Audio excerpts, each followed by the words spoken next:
So as I go through these, some of you might think, well, I know the common denominator is really easy already, but I'm going to go through every single step slowly so that when you have an assignment, I don't know, sometime today maybe, that has fractions on it, adding and subtracting, you'll be able to think of every single step.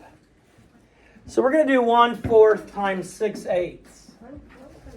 Plus 6/8, sorry. Oh, plus 6/8. 1/4 plus 6/8. Before I get started, does anybody have a thought of something that may speed this up a little bit? Yes, ma'am. You're going to list the multiples. Okay? I can list the multiples of 4. Gwen. Find the common denominator. Carlos.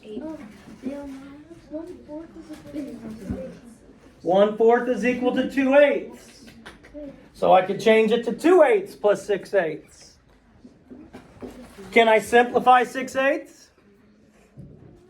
6/8 would be equivalent to 3/4. 6/8 could be 3/4. But leaving it like it is, because I want to show every step, I need to find the common denominator. So I take my two fractions, or my two denominators, and I'm going to list the multiples, like a multiplication chart.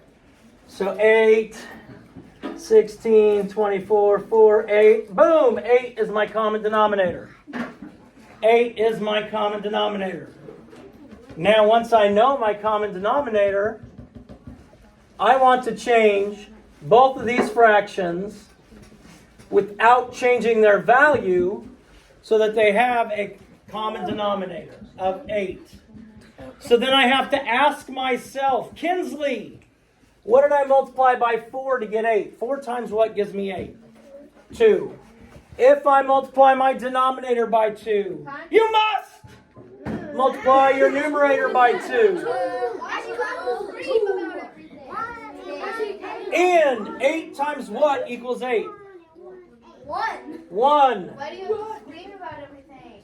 So I multiply my denominator by 1. I have to multiply my numerator by 1. 6. Answer. Okay, stop. Now when adding and subtracting, we only add the denominators. So Nadia, what do you think it is here? We only add the numerators. 8/8. That goes 1 whole. Which equals 1 whole. Very good. Very good. So this is a question you'll see on the test we're taking next week. So hopefully the 4 of you paid attention will get it.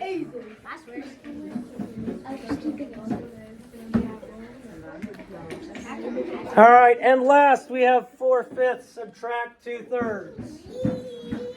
Okay, we're being kind of annoying. So I'd like the random noises to stop. The first thing I'm going to do is find my common denominator. I take my two denominators of 5 and 3 and I list the multiples until I find one that they have in common. Ian, please stop.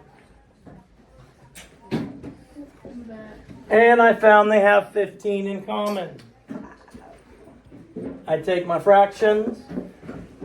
The 4/5 I need to change into something over 15.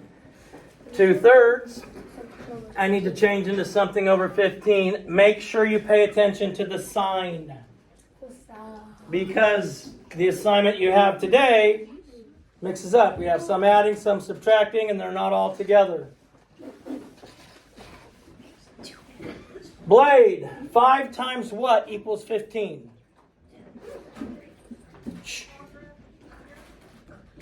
3.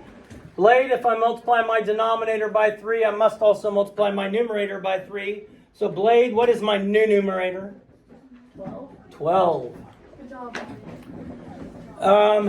Sloan, what did you multiply by 3 to get 15? 5.